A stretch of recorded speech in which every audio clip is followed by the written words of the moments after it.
असम के तिनसुकिया शहर से लगभग 4 किलोमीटर दूर लोहारी कछारी गांव में एक और जहां अवैध रूप से चल रहे मदरसा को बुलडोजर से दहा दिया गया, वहीं इसके समीप एक मस्जिद के सामने वाली दीवार जिसे सरकारी जमीन पर अतिक्रमण करके बनाया गया था, उसे भी दहा दिया गया।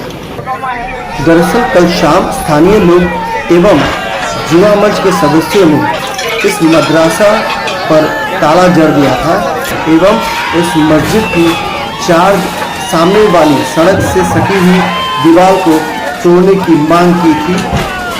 इनका कहना था कि इसे नाला के ऊपर निर्माण किया गया है बिना किसी अनुमति के और ये पूरी तरीके से अवैध है, इसलिए इसे तोड़ना होगा। जिसके बाद आज सुबह लोगों के हुजूम के बीच इस मदरसा को तोड़ा गया।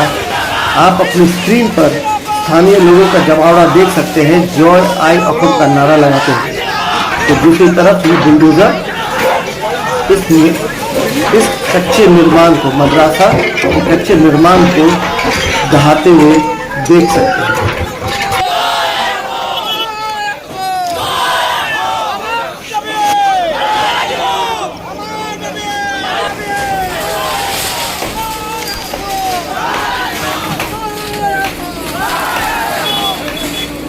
আমাৰ এই লোহাৰী কছাৰী অঞ্চলত, আমাৰ তিনিচুকীয়া লোহাৰী কছাৰী অঞ্চলত এখন মাদ্ৰাজা গঢ় লৈ উঠিছিলে। যোৱা 6 মাহৰ পৰা আজি 2-3 মাহ আজি চলি আছে। এখন মাদ্ৰাজা ইয়াত গঢ়ি উঠিছিলে।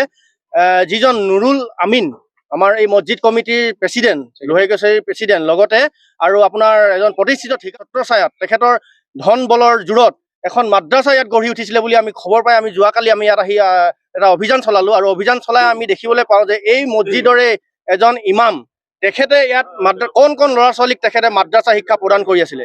আৰু লগতে আমি যেতিয়া তেখেতক প্ৰশ্ন কৰোঁ যে তেওঁ কি শিক্ষা দি আছে, তেওঁ স্পষ্টভাৱে আমাক কয়, আমাৰ কেমেৰাৰ আগত কয় তেওঁ যে ইয়াত মাদ্ৰাছা শিক্ষা প্ৰদান কৰি থকা হৈছে, আৰবী ভাষা শিকাই থকা হৈছে।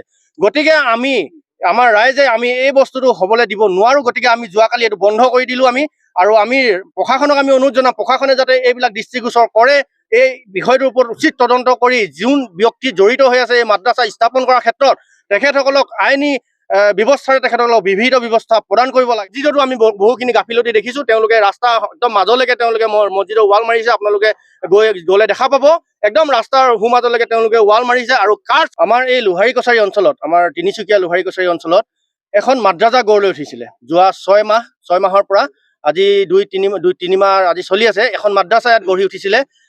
যিজন নুৰুল আমিন, আমাৰ এই মছজিদ কমিটিৰ প্ৰেচিডেণ্ট, লোহাৰী কছাৰীৰ প্ৰেচিডেণ্ট, লগতে আৰু আপোনাৰ এজন প্ৰতিষ্ঠিত ঠিকাদাৰ, তেখেতৰ ধন বলৰ জোৰত এখন মাদ্ৰাজা ইয়াত গঢ়ি উঠিছিলে বুলি আমি খবৰ পাই আমি যোৱাকালি আমি ইয়াত আহি এটা অভিযান চলালো। আৰু অভিযান চলাই আমি দেখিবলৈ পাওঁ যে এই মছজিদৰে এজন ইমাম, তেখেতে ইয়াত কোন ল'ৰা ছোৱালীক তেখেতে মাদ্ৰাছা শিক্ষা প্ৰদান কৰি আছিলে। আৰু লগতে আমি যেতিয়া তেখেতক প্ৰশ্ন কৰোঁ যে তেওঁ কি শিক্ষা দি আছে, তেওঁ স্পষ্টভাৱে আমাক কয়, আমাৰ কেমেৰাৰ আগত কয় তেওঁ যে ইয়াত মাদ্ৰাছা শিক্ষা প্ৰদান কৰি থকা হৈছে, আৰবী ভাষা শিকাই থকা হৈছে। গতিকে আমাৰ ৰাইজে আমি এই বস্তুটো হ'বলৈ দিব নোৱাৰোঁ। গতিকে আমি যোৱাকালি এইটো বন্ধ কৰি দিলোঁ আৰু আমি প্ৰশাসনক আমি অনুৰোধ জনাওঁ, প্ৰশাসনে যাতে এইবিলাক দৃষ্টিগোচৰ কৰে, এই বিষয়টোৰ ওপৰত উচিত তদন্ত কৰি যোন ব্যক্তি জড়িত হৈ আছে এই মাদ্ৰাছা স্থাপন কৰাৰ ক্ষেত্ৰত তেখেতসকলক আইনী ব্যৱস্থাৰে তেখেতসকলক বিহিত ব্যৱস্থা প্ৰদান কৰিব।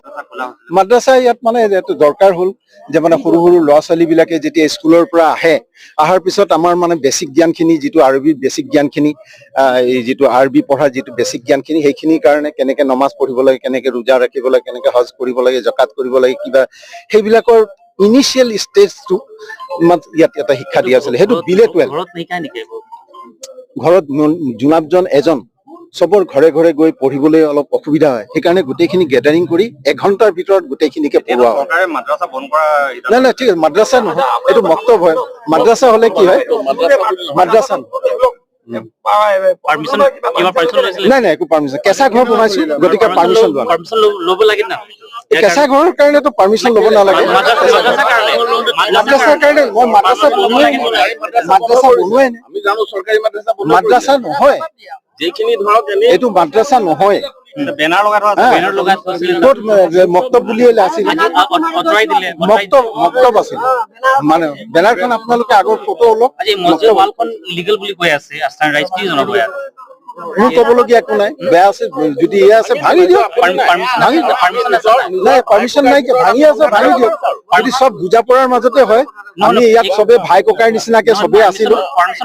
নাই পাৰ্মিশ্যন নাই লোৱা, কেলে নাই লোৱা, সেই সময়ত দৰকাৰ হ'ল বনাই দিলো আমি আমাৰ ৰিকুৱাৰমেণ্টে। মই আৰু বয়সস্থ মানুহ হিচাপে প্ৰেচিডেণ্ট হিচাপে কৈ দিছে আৰু। আপোনাৰ নামটো কি হ'ল? মোৰ নাম নুৰুল আমিন। ইমাম কোন আছে ইয়াৰ? ইমামজনক কালি আছিলে, কালি গুচি গ'ল ইমাম। মৌলবী কোনোবা আছে? মৌলবী এতিয়া কোনো নাই, ময়ে নমাজ পঢ়াই দিছো। আপুনি